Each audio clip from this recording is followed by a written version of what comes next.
Eh, Muy buenas tardes a todos, mi nombre es Oscar Durán, estudiante de la Universidad de Panamá, miembro activo actualmente de el Frente Estudiantil Revolucionario 29 de noviembre y de la Asociación de Estudiantes de la Universidad de Azuero.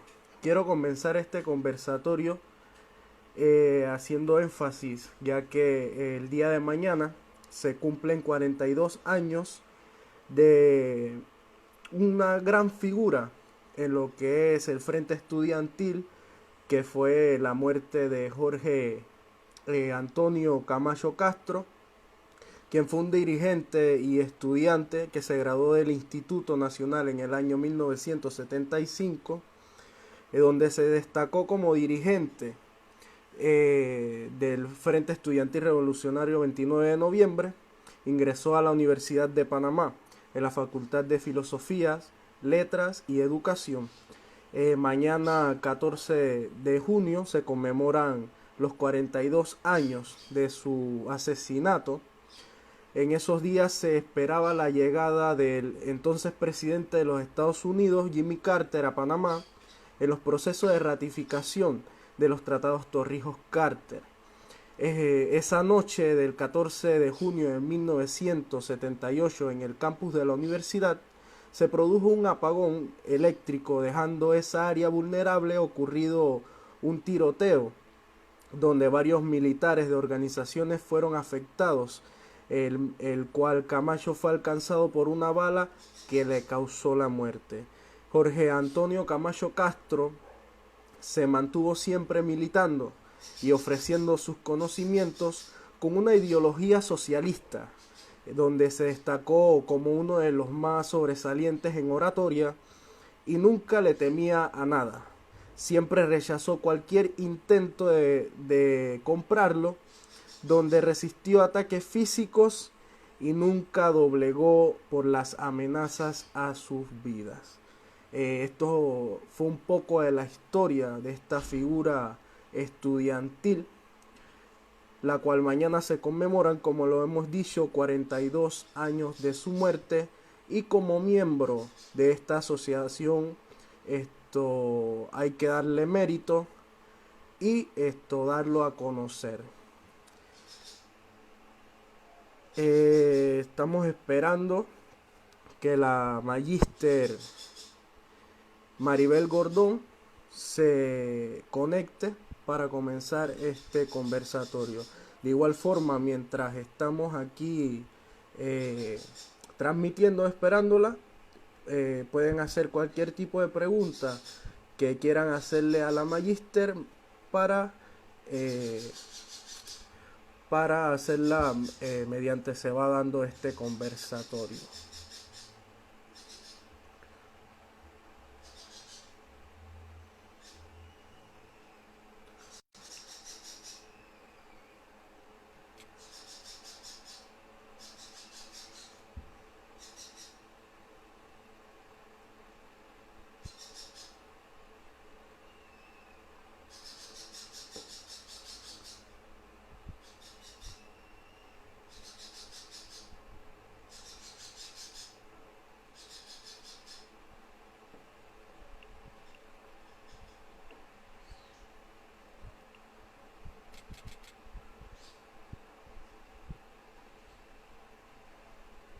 No, aquí seguimos esperando a la magíster.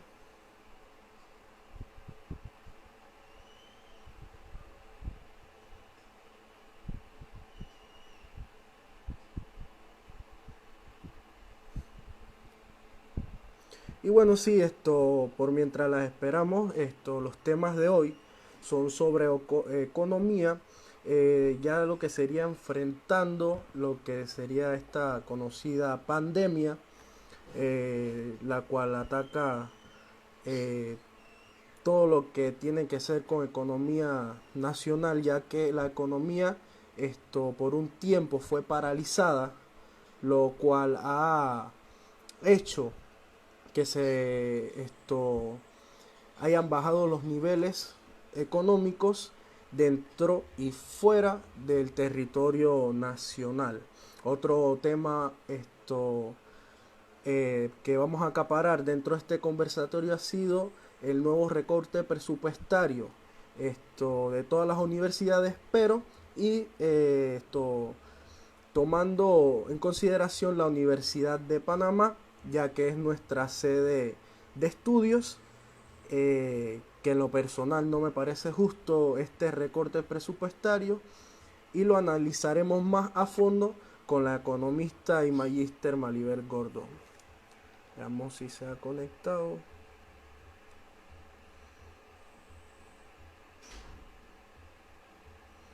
Hasta el momento no lo hemos conectado. Cualquier pregunta que tengan pueden hacerla, ya sea de tema nacional, tanto estudiantil.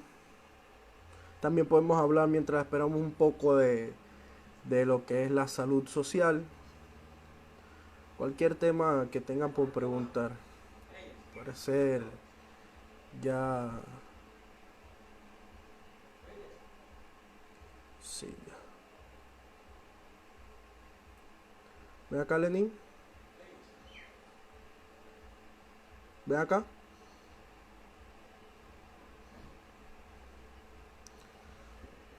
O sea que no puede unirse. No puede unirse.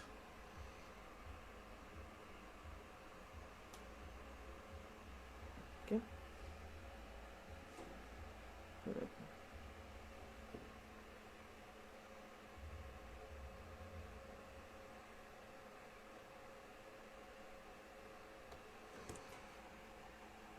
Magister, para ver si puedes salir del en vivo y volver a entrar, que no sé, por temas del mismo Instagram no permite unirla al conversatorio, para ver si así podemos intentarlo.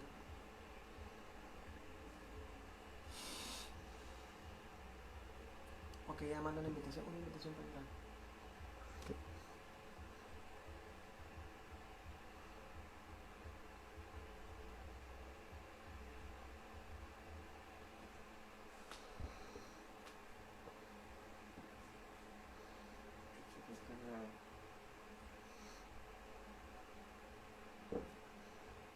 Profe, ¿qué sucede que no le podemos mandar la invitación? No sé, usted solicita entrar a él. No, profe, eso no se puede entrar por la computadora, tiene que ser por el celular. Mm. Ah, es por el celular. Ah, es por el celular. Mire, está aguantando como por favor. Mira, mira.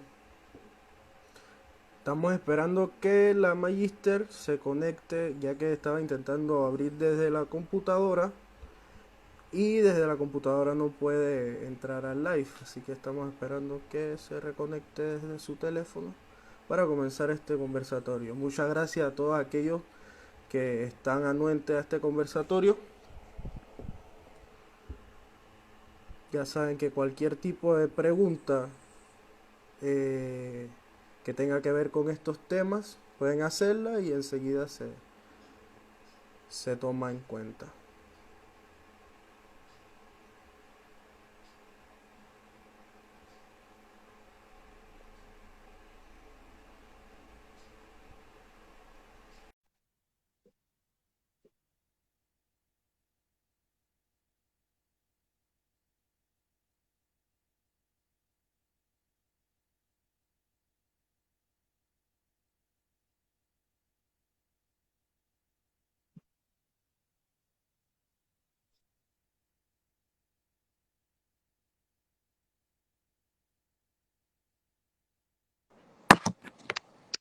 Muy buenas tardes, Magister. ¿Cómo está usted?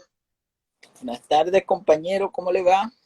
Muy bien, gracias a Dios. Muy agradecido de tenerla hoy aquí con nosotros para Me este alegro estar, conversatorio. me alegro estar con ustedes esta tarde. Muchas gracias. Con ustedes, la Magíster Maribel Gordón, economista y catedrática muy reconocida de la Universidad de Panamá y en todo el país. Bienvenida. Gracias por la invitación. Gusto compartir con la juventud de este país. Sí, muchas gracias. Claro, juventud que se preocupa por los temas que están pasando aquí en Panamá, ya tanto como en la economía nacional, también los jóvenes estudiantes, en lo que ha sido ahorita mismo el recorte presupuestario que se presenta a la Universidad de Panamá. Y para comenzar entonces este conversatorio, quiero que usted, como conocedora de este tema, de su punto de vista analítico sobre la actualidad en la economía nacional frente al COVID-19.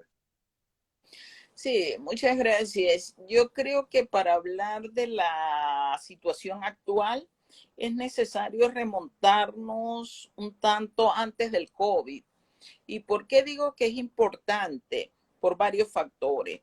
El primero, tenemos que recordar que vivíamos una situación de condiciones precarias de vida, la mayoría de los panameños y las panameñas, una tasa de desempleo que aumentaba, una informalidad laboral creciente, un nivel de privatización de los principales derechos que tienen la población en términos de salud, de educación, de acceso al agua potable, una intencionalidad de reformar dos grandes derechos que tiene la población, reformar sus leyes, el caso de la seguridad social y el otro caso, estábamos también en un proceso donde se avivaba el problema de privatizaciones y de reformas a la ley del agua, del acceso al agua potable, y además de un sector empresarial que venía insistiendo en la necesidad de, bajo su lógica de obtención de ganancias, de reformar el Código de Trabajo. Esto es importante porque antes del COVID, precisamente unos días antes, 2 semanas antes de que se declarara la cuarentena en este país y se oficializara el primer caso de COVID, el movimiento social panameño estaba en las calles exigiendo que los recursos de la nación panameña fueran utilizados para el desarrollo nacional y social. Estábamos solicitando que se atendieran las demandas de la población en términos de la necesidad de salarios justos que permitieran el acceso a bienes y servicios de primera necesidad a fin de satisfacer las necesidades fundamentales de la familia. Estábamos planteando que se tenía que dar una reconfiguración de la estructura de la deuda que era creciente, pero que no favorecía la atención de las demandas sociales. Estábamos en las calles manifestando el descontento por la política económica de favorecer a las instituciones privadas de este país. Hay que recordar que una de las primeras acciones que realizó el gobierno de Laurentino Cortizo fue precisamente aprobar la ley de asociación pública-privada, que entre otras cosas significa el traslado de patrimonio y recursos de manos sociales a manos de los 115 ultramillonarios que controlan los recursos de la población panameña. Estábamos solicitando un sistema tributario de carácter progresivo, es decir, que el que más ingresos percibe aporte más a la nación. Y en ese momento también se vivía un cuestionamiento a la política presupuestaria del Estado, del gobierno nacional. Recordar que una de las primeras acciones de Laurentino Cortizo fue reducir el presupuesto, y en los sectores más afectados en esa reducción fue el sector salud y el sector educación. Entonces, ese era el momento antes del COVID. ¿Por qué es importante tener presente este diagnóstico, este panorama? Porque la crisis que vivimos no es una crisis que ha generado el COVID. El coronavirus lo que ha hecho es profundizar la crisis. Pero la crisis institucional, la crisis estructural, la crisis globalizada era antes del COVID-19. Y con esto queremos decir que nos abatíamos en un proceso de lucha del movimiento social frente a las pretensiones de un sector empresarial que no está dispuesto a levantar proyecto nacional, que no está dispuesto a generar productividad, que no está dispuesto a impulsar el desarrollo nacional y social, y que por el contrario ha sido un sector que cada vez es más rentista, es más parasitario, y que lo que pretende es usufructuar los recursos institucionales, es decir, desde el Estado. Lo primero que hace Nito Cortizo fue establecer un bono global para entregar recursos a los grandes empresarios de este país. Es decir, una economía totalmente divorciada del quehacer que para nosotros debe constituir el escenario fundamental de la actividad económica, y es el garantizar la vida digna, la vida decorosa para todos y para todas. Ese es el proceso antes del COVID. Con el COVID se profundiza, y se profundiza a partir de la promulgación de una serie de decretos que violentan el derecho al trabajo, que colocan a un conjunto de panameños, en estos momentos dicen más de 240,000 trabajadores que fueron enviados a casa sin recursos.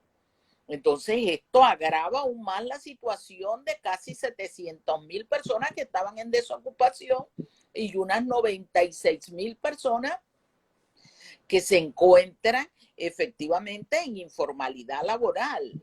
La primera medida del gobierno también es una serie de improvisaciones frente al tema sanitario, de inconsistencia. Tenemos que recordar que Panamá, yo creo que es el único país donde primero hay un fallecido, lamentablemente un educador por COVID, y después se declara el primer caso de COVID en Panamá. A pesar de que el movimiento social durante el proceso de carnaval había estado alertando, las autoridades hicieron caso omiso, y de allí en adelante ha sido una de desinformación, ha sido una de improvisación, de ineficiencia, de ineficacia, de cambios de metodologías, pero además en medio del COVID un proceso galopante de corrupción, de sobrecostos que atentan contra la vida de la población en este país, y que tenemos que decirlo con toda la claridad que compete, con toda la fuerza que compete, porque son recursos que deben estar siendo asignados a atender las necesidades fundamentales de la población. Termino este proceso señalando que debemos recordar que en medio del COVID, cuando inicia el proceso del COVID, se establece la cuarentena, un conjunto de población que ya vivía en pobreza queda desamparado totalmente ante la falta de una política, de medidas de políticas económicas que estuvieran dirigidas a garantizar los recursos necesarios para el abastecimiento de los enseres, de los artículos, de los servicios de primera necesidad.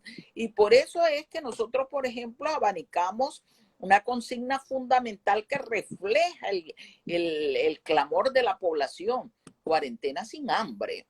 Y esto fue totalmente desatendido por parte de las autoridades de gobierno. Exactamente, creo que está más que claro esto, que principalmente, como usted lo ha mencionado, los derechos de los trabajadores a simple vista, porque así pasa en este país, a simple vista se ve que han sido violados, ya que desde el comienzo de la pandemia hasta el día de hoy, se ha visto cómo ha incrementado esos niveles de desempleo dentro del país. Tocó el punto sobre los recursos utilizados y de qué manera se están utilizando. Lo que me lleva a la siguiente pregunta, que sería que ¿cree usted que se están tomando las medidas apropiadas frente a esto, con estos recursos para afrontar el COVID-19? Y usted, como especialista en el tema, ¿qué recomendaría para que estos recursos lleguen a las personas necesitadas que de verdad necesitan de esto para ellos y para su familia? Bueno, el gobierno ha girado dos intencionalidades, pero ninguna dirigida a una política económica que beneficie a la mayoría de la población y menos aún a la población que vive en precariedad, en marginalidad, que no cuenta con los recursos. Una primera política fue, dicen ellos, un reacomodo, reajuste del presupuesto nacional. Sin embargo, hemos visto que los sectores afectados por esa supuesta reestructuración del presupuesto nacional en medio del COVID, nuevamente son los sectores educativos. A la Universidad de Panamá se le plantea un cerco con 25.5 millones de dólares menos de su presupuesto, lo que va a imposibilitar toda la gestión de las acciones que emprende la universidad, que no solamente son docencia, es investigación, es extensión, es producción. Es decir, no hay una valoración que si queremos reactivar la economía, que si queremos salir, por ejemplo, del proceso de encrucijada económica en la que nos encontramos, la educación es uno de los factores baluarte importantes para ese despegue económico. En otros países, por el contrario, el Estado está recogiendo a esa población que ha sido expulsada del mercado de trabajo, que aún teniendo profesión puede reconvertirse en una nueva profesión, y los ha ubicado en las universidades a través de incentivos que el Estado está otorgando para que estudien. Es decir, una visión totalmente distinta al mercantilismo que se impone en nuestro país. Yo creo que es una de las cosas que tenemos que considerar. Pero fíjate que mientras se ajusta el presupuesto en los sectores sociales, salud, educación, por el otro lado, los gastos suntuarios se mantienen. Los lujos, los derroches, se le mantienen viáticos, se le mantienen una serie de prebendas a las altas autoridades de gobierno, y eso desdice mucho de ese supuesto reajuste en función de la situación actual. Es más, ha sido denunciada como en medio de la crisis se ha nombrado un conjunto de influencers que llaman ahora con emolumentos altos, mientras que el Estado dice, bueno, vamos a expulsar 10.240 funcionarios del sector público. En otros países, y así lo dice la teoría económica, en la época de crisis el Estado se tiene que convertir en un ente generador de valor agregado adicional para poder reactivar la economía. El gobierno actual pretende cerrar los recursos que pueden generar una capacidad adquisitiva de un conjunto de pobladores al pretender expulsar más de 10.000 funcionarios públicos. Y por el otro lado, la política ha sido endeudamiento. Ya estaba siendo cuestionada antes del COVID. En el COVID se ha dado una serie de negociaciones de deuda que han estado dirigidas a favorecer al gran capital, sobre todo al sector bancario, mientras que Panamá se constituye en uno de los países cuyo bono solidario es uno de los más bajos, es el más bajo, no uno de los más bajos, el más bajo de América Latina. $80 primero, hoy dice van a 100. ¿Y cuál es el argumento científico cuando el costo de la canasta básica de alimentos solo para una familia de 4 personas subestimada está por encima de los 300 balboas? ¿Qué decir de los medicamentos, del transporte?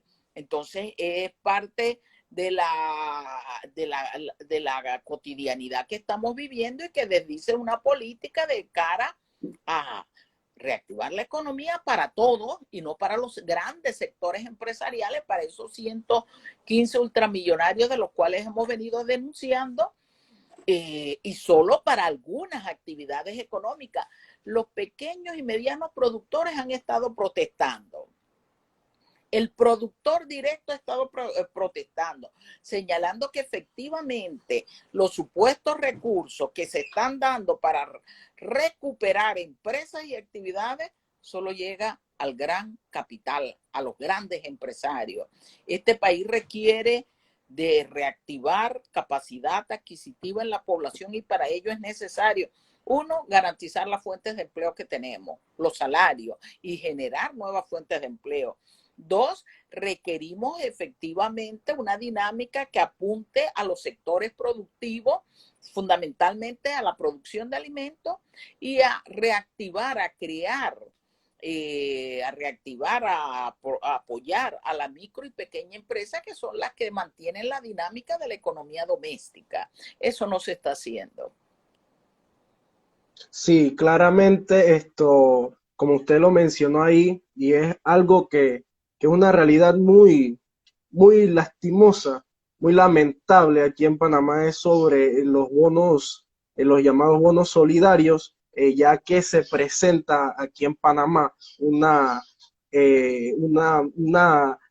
alta valoración, lo que es la canasta básica, y se sabe que esos $80 no acaparan lo que sería la alimentación para una familia común de aquí en Panamá de 3 personas para un mes de alimentación para ellos. Como usted lo ha mencionado, también es muy lastimoso que aquí en Panamá el gobierno apoye más a lo que serían las grandes familias que ponen el dinero aquí en Panamá y no al pueblo que fue los que lo puso en ese lugar. Lo que me lleva a la siguiente pregunta, que si cree Antes usted que que es entre, me gustaría así decir, nuestra propuesta ha sido 500 balboas que permitan solventar dos gastos fundamentales, alimentación y el acceso a los medicamentos de la población, y que este debe ser un bono mensual para la familia. Aunado a ello, hemos estado planteando la necesidad de establecer una renta básica de $500 que le permita a aquella población que se encuentra desprotegida, sin ingresos para hacerle frente, tener los recursos para sobrevivir, para tener las condiciones mínimas de alimentos, de medicamentos en el periodo de crisis. Y eso es lo que hemos estado planteando, pero el gobierno lo que ha hecho es caso omiso a las reclamaciones de la población. Sí, exactamente. He podido leer sobre esas propuestas y en lo personal, y creo que esto sería también la aceptación de la opinión pública, esto sería lo más recomendable para el pueblo panameño, para así poder acaparar todos los gastos que se dan tanto de alimentación, como usted lo ha dicho, también de medicamentos. Y es un punto muy importante que hay que tomar, que quiero que usted, como conocedora de todos estos temas, me dé su opinión sobre el llamado nueva normalidad que ha llamado el gobierno aquí en Panamá. Mira, el concepto nueva normalidad es un concepto que nos ha venido y nos han querido imponer desde la lógica de un modelo fracasado que es el neoliberalismo. La pregunta siempre está, ¿cuál era la normalidad, entre comillas, que existía antes del COVID-19? Ya lo hemos descrito, la de la pobreza, la de la exclusión, la de la discriminación, la del desempleo, la de la informalidad, la de falta de acceso al agua, la de privatización de los derechos fundamentales como era seguridad social, como es salud, como es educación. Esa es la normalidad que queremos. Estoy segura que la mayoría de la población no. Eso es lo primero que hay que tener presente. Lo segundo, ¿con quién se va a construir esa nueva normalidad? El gobierno llamó al sector empresarial. Se hizo acompañar además de un equipo asesor que ha sido el equipo neoliberal que ha gestado la política de privatización de la electricidad, de privatización de las telecomunicaciones, de privatización a través de externalizaciones del sector salud. Uno de los problemas que hoy confrontamos es producto de la política y del asesoramiento de ese grupo que mantiene un estado de salud en hospitales con carencias, con faltas de insumos, de tecnologías necesarias. Entonces, ¿esa es la normalidad a la que queremos regresar? Indudablemente no. Una normalidad que está siendo pensada desde las empresas y no desde las personas, es decir, desde la vida digna. Una normalidad que para ellos significa establecer la lógica que ha planteado el sector empresarial, que dice textualmente, ¿para qué? ¿De qué vale 100% de salud, garantizar 100% de salud a la población si las empresas quiebran? Es decir, un sector que para ellos lo que cuenta son sus intereses particulares, son sus empresas y son sus ganancias, y que vean la población, a mucha de la población, como una población sobrante. Es decir, que nos están viendo como bajas necesarias en medio de esta pandemia. Y es parte de la filosofía del individualismo, del egoísmo que impone la corriente liberal que nos ha venido estableciendo el quehacer económico, el quehacer político, el quehacer informativo desde hace 40 años en este país, que comenzó a plantearse la política económica de corte neoliberal.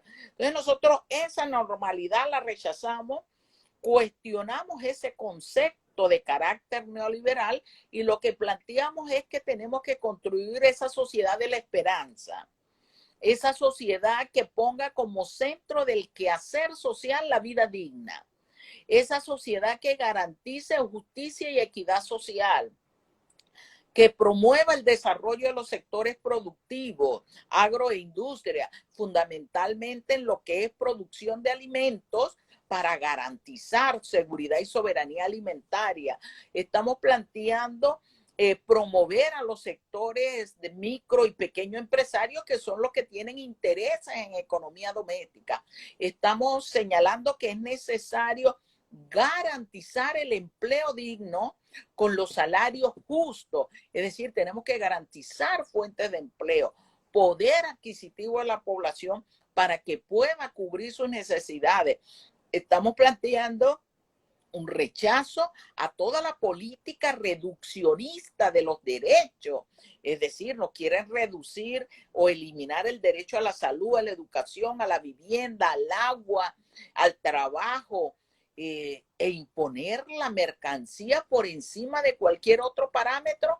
Eso lo estamos rechazando, y si estamos rechazando eso, lo que estamos diciendo es que ese modelo fallido a nivel económico, que es el neoliberalismo, y esa esencia de un Estado fallido que predomina en nuestro país, dada la crisis institucional, tanto en el sector ejecutivo, judicial y legislativo, impone la necesidad de levantar una propuesta diferente, una propuesta para el desarrollo nacional, para el desarrollo social. Entonces, nuestro planteamiento es distinto e implica, entre otras cosas, la eliminación del actual modelo, un modelo que ha traído exclusión, marginación, discriminación, que coloca a Panamá en el 6º lugar a nivel mundial con peor distribución de la riqueza. Panamá no es un país pobre. El problema es que la riqueza está concentrada en pocas manos, en pocas actividades y en pocas regiones. Y hay que eliminar esa concepción de concentración de la riqueza y caminar a un mundo con más equidad y con mayor justicia, un mundo con mayor, no, a un mundo con equidad y justicia, porque eso es lo que no existe en estos momentos. Entonces es parte de nuestro planteamiento, lo hemos hecho público, es decir, el gobierno no puede decir, bueno, pero es que el movimiento popular no ha puesto o no ha planteado propuestas. Hemos planteado propuestas dirigidas al desarrollo nacional y social. Lo venimos haciendo desde hace varios años, lo hemos hecho en nuestras propuestas que presentamos en los torneos electorales a través del Frente Amplio por la Democracia, pero lo hemos hecho también en medio del COVID. En medio del COVID hemos presentado propuestas de corte inmediato, de corto y mediano plazo, propuestas estructurales, es decir, un diseño de política económica que cuando tú interrogas a quién se beneficia, nuestra respuesta es al conjunto social, al derecho a la vida, a atender las necesidades y demandas de la población. La respuesta de a quién beneficia cuando se la hacemos al gobierno es al sector empresarial, a un sector del conjunto social, y eso no puede ser. Totalmente de acuerdo con usted. Y quiero que entremos a un tema que es muy lamentable que mencionó usted, que se puede ver cómo estos recursos son desperdiciados y no están siendo concentrados en lo que debería yendo la realidad que estamos viviendo, y es sobre la carencia en la salud pública. ¿Cree usted que estos recursos están siendo bien utilizados en ese tema respecto a la salud pública? Fíjate, antes del COVID estábamos viviendo un proceso de privatización de la salud a través de las externalizaciones, de las terciarizaciones, de lo que ellos llamaban compras directas. Ese era el proceso que se estaba viviendo, un proceso que evidencia el colapso y la crisis que estamos viviendo en medio del COVID. Hospitales que no tienen los insumos, que no tienen los recursos necesarios, unidades de cuidados intensivos que estamos planteando, que se ha planteado que no van a dar abasto en medio de lo que llaman el rebrote, que a lo cual nos han lanzado producto de la avaricia empresarial que ha lanzado a la apertura de actividades económicas sin los mayores controles ni las condiciones de bioseguridad que deben establecerse. Entonces estamos en un proceso de que aún en medio del COVID, nosotros vemos lo que está sucediendo en la Caja del Seguro Social. Sectores que están planteando comprar programas de robotizaciones que desplazan fuerza de trabajo, que no son prioridad hoy día, pero que sin embargo constituyen negociados de autoridades, de expertos de salud que están en esos comités que están supuestamente atendiendo la seguridad en medio, la seguridad sanitaria en medio del COVID. Hemos visto todos los cuestionamientos que se han dado precisamente al llamado a la creación de este hospital para el COVID. Es decir, tenemos una serie de precariedades producto de una política que plantea la privatización de la salud y que llama a que quien tiene recursos tiene las posibilidades de vida, mientras que al conjunto de la población se les margina, se les excluye y se le atenta contra su derecho a la vida digna y el derecho a la salud. Entonces los recursos no están siendo utilizados como deberían estar siendo utilizados, no están siendo utilizados de manera eficaz y eficiente. Siguen los sobrecostos, sigue el negociado, mientras el conjunto de la población padece una serie de carencias, de dificultades. Hay varios señalamientos de la población que aún llamando a los centros que deben atender porque creen tener alguna relación con el COVID, no son atendidos. Hemos visto las denuncias de los trabajadores de la salud señalando que no tienen el equipamiento necesario, pero en este país se sigue con la lógica de la ganancia por encima de la vida. Entonces los recursos no están siendo utilizados correctamente.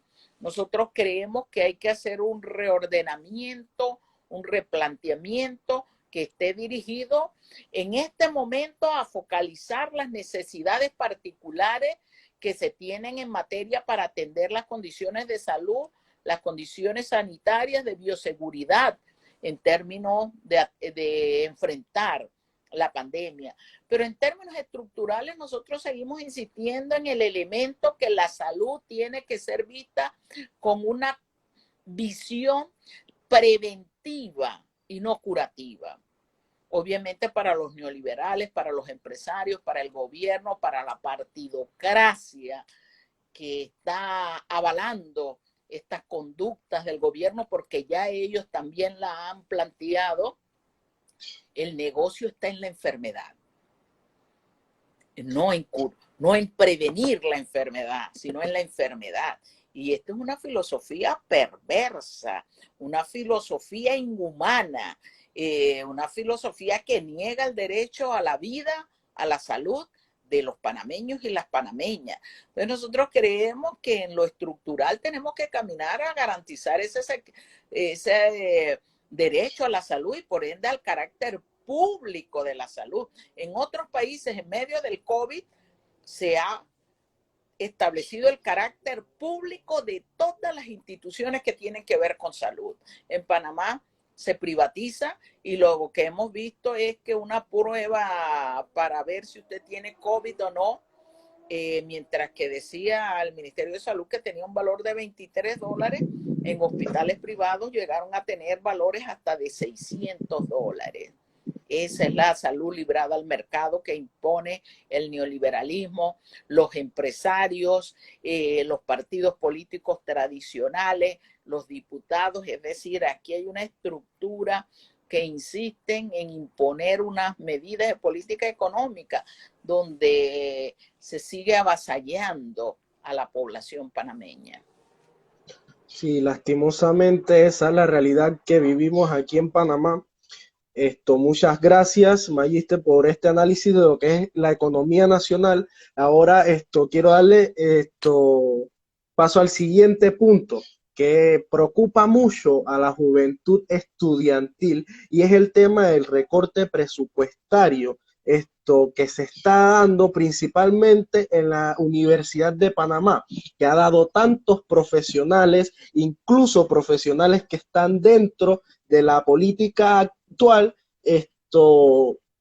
y que no ha sido valorado como una entidad que le da muchos profesionales a Panamá. ¿Qué análisis le da a usted a este tema de recorte presupuestario? Bueno, lo primero también recordar el momento antes de. En el momento antes de, el gobierno emitió un señalamiento en términos que las universidades públicas tenían que compartir sus recursos con las universidades privadas. Es decir, venía una lógica de atentar contra los recursos de la educación superior de carácter oficial. Antes de eso ha sido constante los recortes presupuestarios, es decir, al proyecto de presupuesto que presenta la Universidad de Panamá o las universidades públicas suele señalársele un ajuste significativo hacia la baja. Con ello estamos evidenciando que las preferencias, las prioridades gubernamentales no es la educación superior de carácter oficial, de carácter público. Un proceso donde se venía privatizando e incluso favoreciendo a universidades privadas a través de mecanismos de subsidio a estas instituciones. En medio del COVID, dentro de los ajustes estructurales, vuelve a establecerse una política de recorte al sector educación y en ello a la Universidad de Panamá. La Universidad de Panamá ha estado gestando un proceso dirigido a que se reconsidere esta medida, pero el planteo del Ministerio de Economía y Finanzas ha sido el mismo, el recorte presupuestario. Y esto desdice entonces de la consigna supuesta del señor Nito Cortizo, Laurentino Cortizo, en campaña y después de campaña. Decía, la educación es la estrella del gobierno. Desde que entró, estrelló a la estrella, la puso en el piso.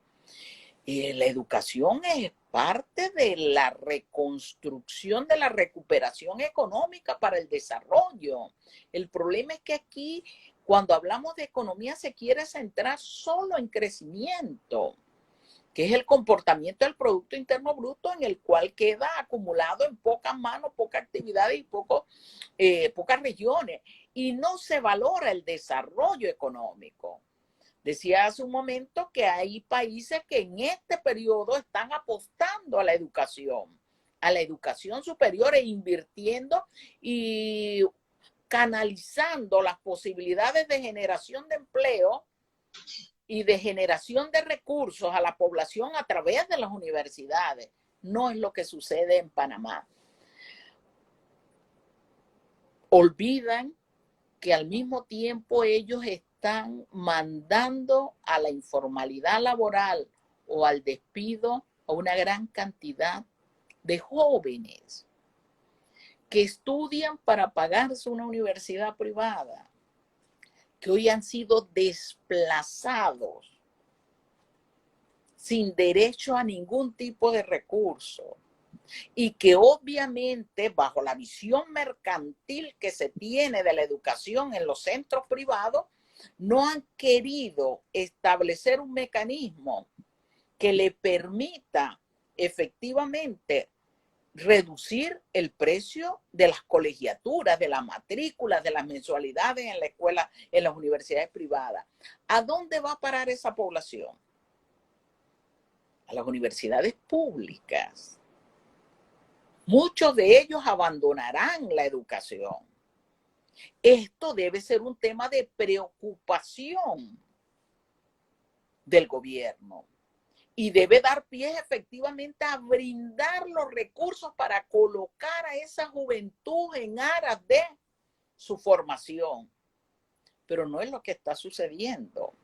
Se acaba de, en conversaciones que ha tenido la universidad, el Ministerio de Economía sigue siendo tajante en el recorte al presupuesto universitario.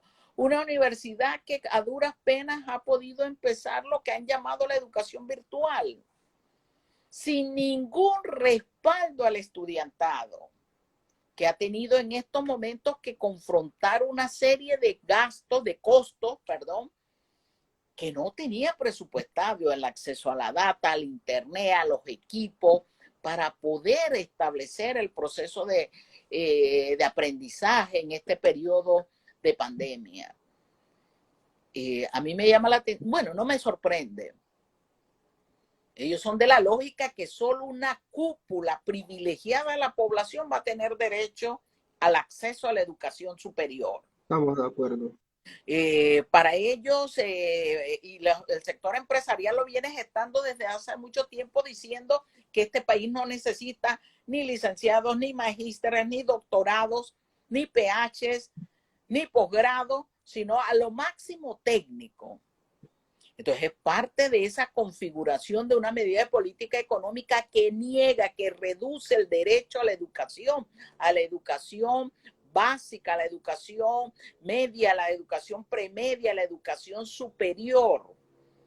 Y en medio de la COVID, el sector empresarial y gobierno, que son un solo sector, han querido profundizar las medidas de exclusión social, lo cual yo creo que debe llamar a la juventud a hacer un análisis, una reflexión sobre el momento en el que estamos y lo que eso significa para la juventud, a la cual se les está diciendo que no hay empleo, que no hay capacidad para que estén en los centros educativos.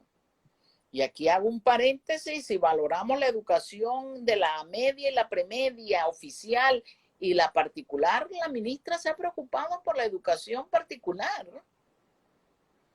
No ha dicho casi nada. La mayoría de los colegios oficiales no han iniciado y no hay una propuesta en específico, en firme, de cómo se va a enfrentar ese problema. Entonces, con ello la lectura es única. Nos negaron el trabajo, nos han negado ingresos, nos niegan salud, nos niegan vivienda y hoy nos dicen tampoco tienen futuro porque se le niega el derecho a la educación a la juventud. Y creo que es una responsabilidad también de los docentes. Esta reflexión, este análisis, esta defensa al derecho a la educación. Al derecho a la educación del pueblo, de la población panameña, a una educación que sea crítica, liberadora, para combatir efectivamente estas medidas nefastas que pauperizan las condiciones de vida de la mayoría de los panameños, de las panameñas, de todos los que habitan en este territorio. Y es parte de la lógica que se está viviendo. Yo creo que como nunca antes, la educación debe ser uno de los puntales para la reactivación económica. Tenemos que pensar en el desarrollo y romper con ese esquema limitado, restringido, que solo nos conduce al crecimiento de un sector que han denominado hot de las Américas, del servicio, del rentismo, negando las capacidades productivas, negando el desarrollo económico, negando la defensa al ambiente, negando la vida. Y yo creo que es un momento para la reflexión frente a lo que estamos viviendo y lo que nos depara. En algún momento vamos a tener que hacer frente a esto. Lo estamos haciendo con propuestas, hemos dirigido propuestas muy significativas, pero también tenemos que apuntalar a la necesidad de ese rompimiento con el esquema neoliberal. Creo que ahí también hay una gran responsabilidad de nuestras autoridades universitarias. La necesidad de defender el derecho a la educación, como lo dice el planteo de la Universidad de Panamá, como conciencia crítica de la nación. Yo creo que eso es fundamental. Sí. Como estudiante actualmente de la Universidad Nacional de Panamá, sede en Azuero, me ha tocado ver cómo el nivel de matrículas ha bajado lastimosamente por la falta de recursos, del no apoyo por parte del gobierno a las personas que necesitan ese apoyo para seguir sus estudios. Ya para cerrar, que nos quedan pocos minutos dentro del live, quisiera que usted le diera unas palabras de motivación a aquellos estudiantes que nos observan y nos escuchan, para hacerle frente a esta realidad. Sí, un llamado a la juventud. La juventud siempre ha jugado un papel fundamental en la vida nacional. Ha sembrado páginas heroicas de lucha, de sacrificio, de conciencia crítica, de defensa a la educación, al derecho a la vida de la población. Yo creo que hoy estamos llamados a retomar ese rumbo, a no dejarnos influenciar por una información mediática que trata de divorciarnos del quehacer nacional, que nos coloca en el individualismo, en el egoísmo. Tenemos que trabajar, tenemos que educar, tenemos que defender el derecho a la vida, a la educación, a los derechos, al respeto y las garantías de los derechos. Un día como el 14 de junio, nosotros vivimos páginas importantes de la lucha del movimiento estudiantil. Yo creo que los jóvenes tienen que organizarse para levantar una propuesta sólida, consona, con este quehacer social. Un día como el 14 de junio, fallecía uno de los compañeros del Frente Estudiantil Revolucionario, el compañero Jorge Camacho, quien brindó su vida en defensa de un proyecto de desarrollo, de soberanía, fue asesinado en la lucha del movimiento estudiantil.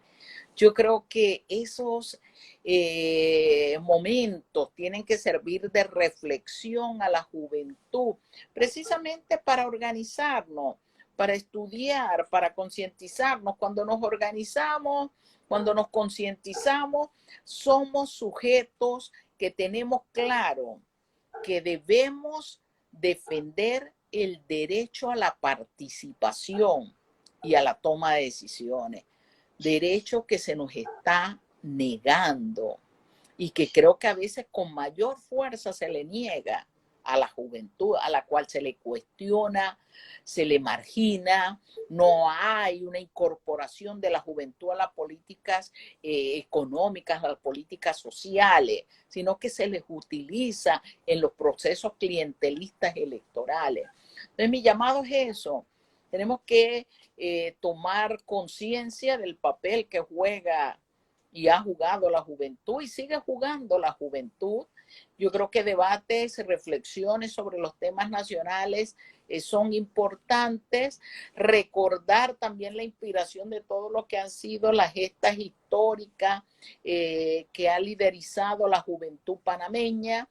Nos ayuda, nos contribuye a tener claro la necesidad de la organización, de la concientización de cara a construir esto, el proyecto de desarrollo nacional y social al que aspiramos todas y todos. Yo un saludo a mis compañeros estudiantes, del cual también pertenecí hace algunos años al Frente Estudiantil Revolucionario FER 29. Muchas gracias, Magíster, por dando la oportunidad de tenerla en este conversatorio. Muchas gracias por hablarnos sobre la realidad actual que está pasando en Panamá y esperamos tenerla muy pronto de nuevo con nosotros para hacer énfasis en otros temas que son de preocupación nacional y para también la juventud estudiantil. Muchas gracias. Gracias, saludos. Saludos.